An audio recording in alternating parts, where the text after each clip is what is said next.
everyone, and welcome. My name is Amanda, and I'm one of the dog teachers here at Happy Dance.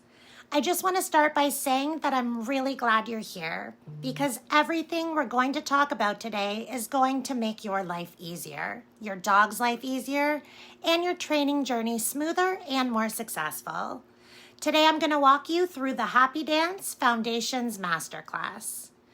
This is our official introduction to how we see dogs, how we understand behavior, and how we help dogs become calmer, more connected, and more reliable in everyday life. This masterclass isn't about teaching you complicated obedience or advanced handling skills. That's what the hands-on trainers do. My job as your dog teacher is to help you understand why your dog behaves the way they do, why they struggle, and why the Happy Dance methods work so powerfully. Think of this as the class that helps everything else make sense later. So take a breath, get comfy, and let's dive in. Section 1. Why you're struggling isn't your fault. One of the first things I want you to know is this. You are not failing your dog. Your dog is not trying to give you a hard time. Most dog owners were simply never taught how dogs actually experience the world. We were taught that dogs should just listen, be good, stop pulling, calm down, or come when called, as if these behaviors are as simple as flipping a switch. But the truth is, when dogs struggle, when they pull, react, ignore, or shut down, it's almost never a training issue. It's almost always an emotion issue, a nervous system issue, a stress issue, an overwhelm issue. Your dog isn't being stubborn. They're being overwhelmed. They're reacting to the world the only way their body knows how. Once you understand this, everything changes. Section 2, how dogs experience the world. Let's slow down and talk about what life feels like from your dog's perspective. Dogs live through their senses, and their senses are so much more intense than ours. Their hearing is sharper, their vision is faster, their smell is thousands of times stronger. That means that the world your dog walks into is not the world you walk into. You see a quiet street. Your dog experiences a full sensory explosion. A squirrel running 3 houses away. A truck idling half a block down. A smell on the ground from a dog who passed by last night. A child laughing behind a fence. A leaf blowing across the road. A jogger approaching. A dog barking 2 streets over. All of that is information your dog is processing all at once. So if your dog struggles on a walk or in a new environment, it's not because they're bad. It's because the amount of information coming into their nervous system is overwhelming. And when dogs get overwhelmed, their behavior changes. They pull, they bark, they can't hear you, they react, they ignore cues, they spin, they freeze, they look frantic, they check out, they go into survival mode. This is not misbehavior. This is biology. Section 3, the dog nervous system. Why calmness matters. I want to talk about something most dog owners are never taught. Your dog has 2 major modes in their nervous system. One mode is the thinking mode. This is where learning happens, connection happens, recall happens, listening happens. The other mode is the survival mode. This is where the brain goes when your dog is overstimulated, overwhelmed, afraid, frustrated, or simply too excited. When a dog enters survival mode, the thinking brain turns off. It doesn't matter how many treats you have. It doesn't matter how loudly you call their name. It doesn't matter how much training they know. They can't hear you, not emotionally, but biologically. You may as well be talking to someone underwater. That is why our entire happy dance system begins with calmness before obedience. If your dog isn't calm, they can't learn. If they can't learn, they can't improve. Calmness is not optional. It is the foundation. Moving to section 4, the happy dance philosophy. Calmness first, obedience second. At Happy Dance, we don't try to hype dogs into listening. We don't reward frantic behavior. We don't rely on corrections or pressure. We don't push dogs into environments they're not ready for. Instead, we teach dogs how to regulate themselves. We teach them how to breathe, settle, soften, and tune in. Because once a dog is calm, they naturally become more receptive. They become more thoughtful, they become more connected, and they become capable of learning the skills their owners want. Calmness isn't about shutting your dog down. It's about helping your dog feel safe enough to make good choices. A calm dog is not a robot. A calm dog is a regulated dog. Section 5 covers the calm connection reset.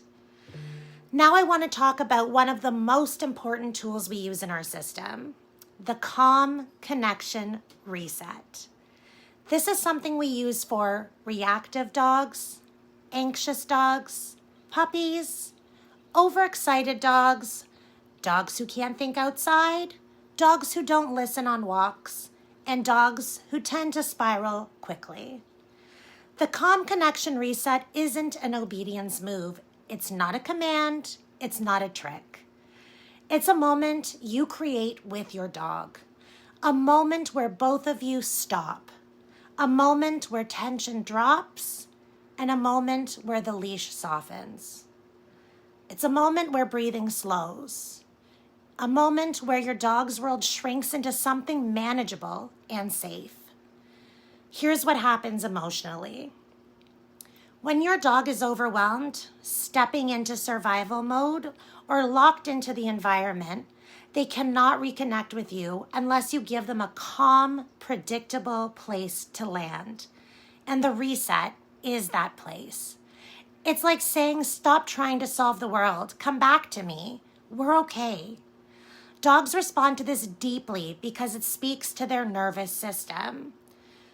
We use it before recall, before training, before leaving the house. When dogs lose focus, when dogs get excited, when dogs get reactive, when dogs pull, and when dogs can't think. When done correctly, you'll see the dog blink, lower their tail, soften their eyes, turn their body toward you, breathe more slowly, let go of tension, and step into thinking mode again. This single concept will change your entire relationship with your dog. Section 6 covers micro-engagement, tiny moments that matter. So let's talk about something we call micro-engagement. Micro-engagement is not obedience. It's not eye contact. It's not a command. It's the smallest sign that your dog is aware of you. An ear flick, a head turn, a glance, a shift of their body, a moment of softening. These tiny behaviors are your dog's way of saying, I'm checking in. I'm with you. Most owners never notice these moments, and dogs stop offering. When we start noticing and reinforcing micro-engagement, dogs begin checking in more often. And check-ins lead directly to better recall, better leash walking, calmer behavior, and stronger communication between you and your dog. When dogs check in, they think. When they think, they learn. When they learn, everything changes. Section 7, proximity value, why being near you matters. Another concept I want to talk about is proximity value. If your dog doesn't enjoy being close to you emotionally, not physically, Recall will always be a struggle. A lot of dogs get rewarded far away from their owners when they're chasing squirrels, sniffing endlessly, running up to dogs, exploring, taking off, getting overstimulated. These things reinforce distance. We want to reinforce closeness. A dog who feels good near their owner will come back naturally, not because they're forced, but because they want to. Section 8, pattern games. Structure that calms the brain. Pattern games are one of the most powerful tools in modern dog training because they create predictability. Predictability lowers stress. Lower stress brings the thinking brain back online. A pattern is simply a loop. Your dog does something simple. It feels safe. It repeats. The brain relaxes.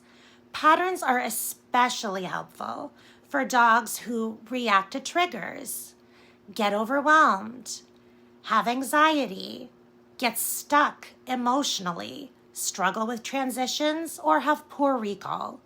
One of our favorites, which you'll learn later in training, is the orientation game, where we teach your dog that turning back toward you is always rewarding. Today is just about understanding the why behind it. Section 9, recall mindset, why dogs don't come back. Recall is not a command issue. It's a mindset issue. Dogs don't ignore recall because they're defiant. They ignore recall because their arousal is too high. The environment is more reinforcing. They weren't set up to succeed. They had no emotional reason to return. They were overwhelmed. They were anxious. They were overstimulated. They didn't understand what come actually meant. When owners understand this, recall becomes easier because we stop blaming disobedience and start supporting the dog. Section 10, big mistakes owners make. Before we move into troubleshooting, I want to talk about some very common mistakes owners make. Not because you're doing something wrong, but because you were never taught the right way. Here are the mistakes we see the most. Number 1, repeating your dog's name over and over. When we repeat the name loses meaning. The dog learns that the sound of their name is just background noise.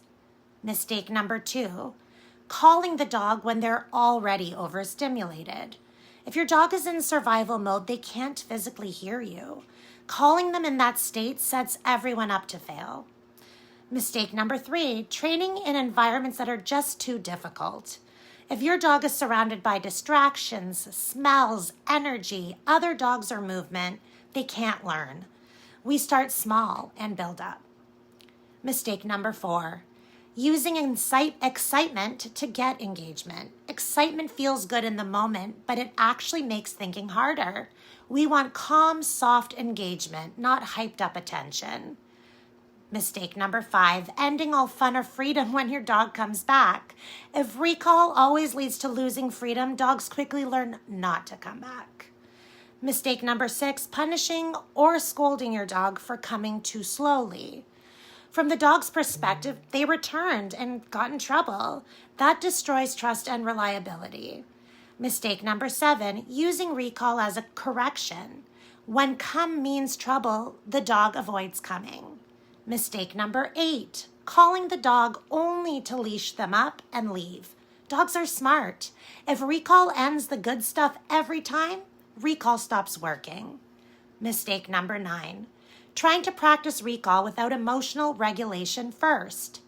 If your dog can't regulate, they cannot recall. Calmness is the foundation. Section 11, troubleshooting common problems.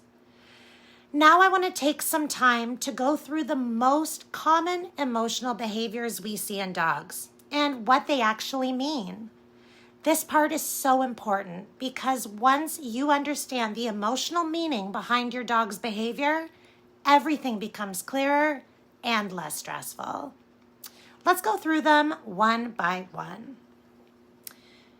If your dog freezes, when a dog freezes, they're not being stubborn, they're overwhelmed.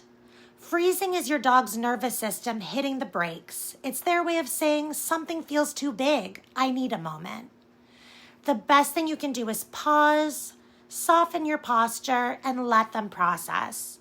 Freezing is not defiance. It's just a request for time and safety.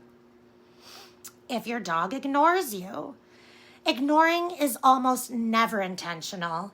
It usually means your dog's brain is busy filtering information from their environment, and your voice simply can't compete. Your dog isn't choosing to ignore you. Their nervous system is prioritizing survival over listening.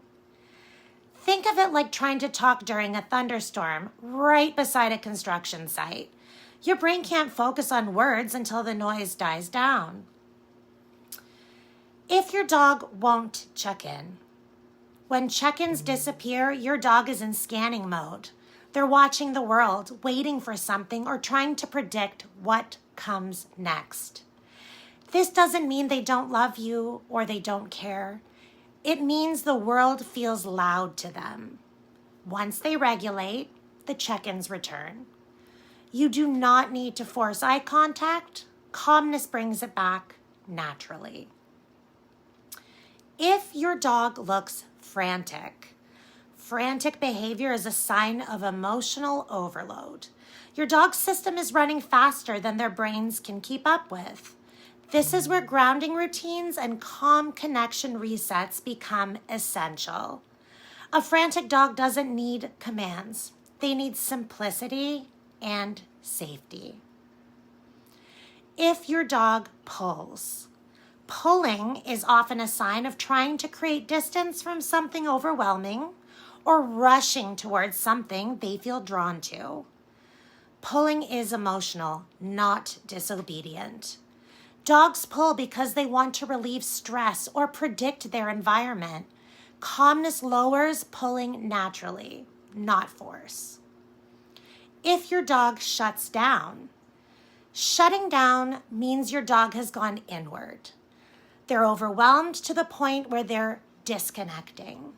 A shut down dog needs patience, softness, and very low pressure environments. Movement isn't the goal here. Emotional safety is. If your dog gets distracted, distraction isn't rudeness, it's sensitivity. Your dog is absorbing information, smells, sounds, movements faster than you can sort it or they can sort it out. When you lower arousal, distraction fades. If your dog escalates emotionally, escalation happens when triggers stack. Maybe the first thing didn't bother them, or the second, or the third, but then the fourth thing pushed them over their emotional edge. Escalation is a sign that your dog needs a reset, not a command. If your dog won't soften, softening the eyes, the posture, the breathing only happens when the dog feels safe. If softening isn't happening, it means the dog is still processing, still alert, or still trying to manage their internal state. Give them time. Your calm body language will help them calm down and come down. Every single one of these behaviors has an emotional root. Once you can see the emotion behind the behavior, supporting your dog becomes so much easier. Section 12 is just my closing message. Letting you know you're not alone. Your dog is not broken, and you are absolutely capable of learning this. Our job at Happy Dance is to teach you the why, so the training feels easier, smoother, and more meaningful. Your dog will grow through connection, calmness, and consistency. And we're here to guide you every step of the way. Thank you so much for watching the Happy Dance Foundation's Masterclass. We're so excited to see your progress and even more excited to support you and your dog as a team.